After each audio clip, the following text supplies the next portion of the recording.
الحمد لله وكفى والصلاة والسلام على رسول الله اما بعد. عزتمند مسلمانان ورونو او خويندو، امید لرم چې تاسو بروغ جوړ بئ او خوشحال بئ. زیم مفتی شاهین شاه او تاسو ګورئ زما آفیشل یوټیوب چینل مفتی شاهین شاه حقانی. زما عزتمندو، دا وظیفه د سوره مریم یو ډیره خاص او عظیم الشان وظیفه ده. ډیره اسانه وظیفه ده لیکن ډیر اثر لرونکې وظیفه ده او ډیر زر اثر کوونکې وظیفه ده. زما عزتمندو، سوره مریم د قرآن عظیم الشان په سورتونو مبارکو کې یو سورت مبارکه ده چې په 14مه پاره کې راغلی دی. زما عزتمندو، دا سورت مبارکه د حضرت مریم علیه السلام په نوم مبارک باندې مسمى ده. حضرت مریم علیه السلام د حضرت عیسی علیه السلام د والدې نوم ده.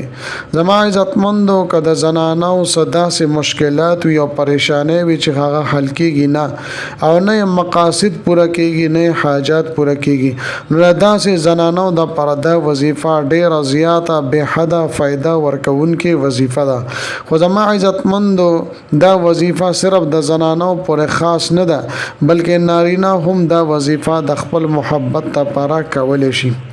کچره تاسو په خپل محبت کې کامیابی غواړئ او چرته د خوښ رشتہ تاسو کول غواړئ، یا زما عزتمندو د تاسو چرته رشتہ شي وي خو تاسو په هغه باندې خفای او دغه رشتہ ماتول غواړئ، ځکه چې زما عزتمندو کله کله داسې وشي چې د نکاح نه پس یا د رشتې نه پس د کور خلق د یو بل نه خفه شي او ډیر مسائل مخې ته راشي.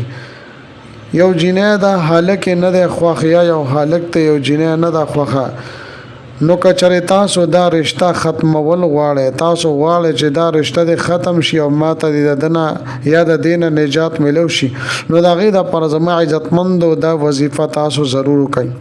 ډیره اسانه وظیفه ده خو لیکن زما عزتمندو ډیره مجربه هم ده. زما عزتمندو ډیره ازمایل شوی وظیفه د خلکو په دې باندې ازمایښونه کړي او د هغې حاجتونه الله جل شانه پوره کړي دي.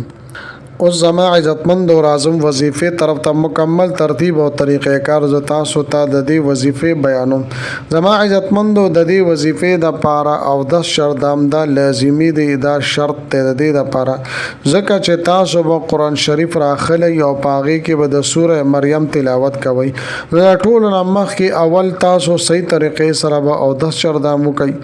بیا زما عزتمندو او د شردام چې موکله وکړه قرآن مجید به تاسو را واخلی او سورت مریم چې 14مه سپاره کې راغلی دی، تاسو به سوره مریم را کولو کوي، یعنی کاف ها یا عین صاد ذکر رحمت ربک عبده زکریا. زما عزتمندو، دا سورت مبارکه به تاسو شروع کې او دا سورت به تاسو لولئ.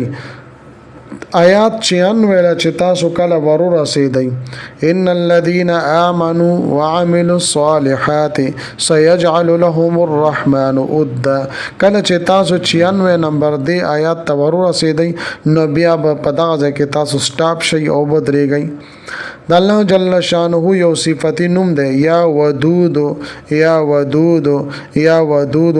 دا به تاسو 2000 پیره یعنی 2100 مرتبه 2000 پیره به تاسو دا اولولئ. کله چې زما عزتمندو تاسو دا اولستو نو ورپسې و بیا تاسو آیات کریمه ورپسې په مخ کې شروع کړئ او سورت په تاسو مکمل کړئ. نو صرف یو پیره به سورت مریم تاسو اولولئ او د یو آیات سره به یا ودود یا ودود 2000 پیره به اولولئ.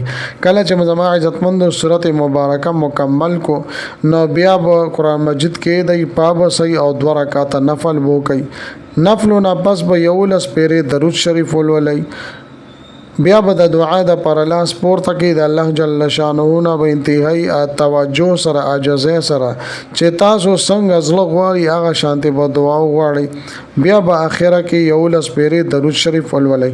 زما عزتمندو، یاد لرئ دا وظیفه به تاسو ورځې په مخه باندې کوئ لومبه ورځ باندې به هم په دې طریقه باندې وکې په دویمه ورځ به هم په دې طریقه باندې وکې په درېیمه ورځ به هم په دې طریقه باندې وکې هر ورځ دا زما عزتمندو چې هم په دې طریقې سره ورځې په مخه باندې تاسو د وظیفه وکې بل دا د دې لپاره څه خاص ټایم مقرر نشته بچ څه ټایم تاسو فارغ وي توجه مو برابر ونه دا وظیفه تاسو کوي زما عزتمندو ډیره مجربه وظیفه ده چې د ستاسو کم مسائل هم د محبت حواله سره وي د رښتې حواله سره وي الله جل شانه بستاسو د تمام مسائل حل کی او چې چرته هم تاسو غواړئ بهترین ځای کې الله جل شانه تاسو ته رښتې درکړي چې کم ځای کې د ستاسو د لپاره بهتر او خو قریب رب هغه ځای کې د ستاسو رښتې وکړي زما عزتمند امید لرم چې دا ویډیو دا وظیفه او ډېره زیاته خوښه شي وي کچاري تر اوسه پورې مو چینل سبسکرایب کړی نه وي نو برای مهرباني چینل سبسکرایب کړئ او ویډیو ضرور لایک کړئ تاسو سم مسله یا وظیفه حاصلول غواړئ نو لاندې کمنټ کې تاسو لیکئ یا زما په واتس اپ نمبر باندې تاسو هم رابطه کولی شئ دا و نننۍ وظیفه بلې وظیفې سره به ان شاء الله تاسو په مخ کې بیا حاضرېږم تر هغه وخته پورې مال اجازه راکړئ د لوی الله په امان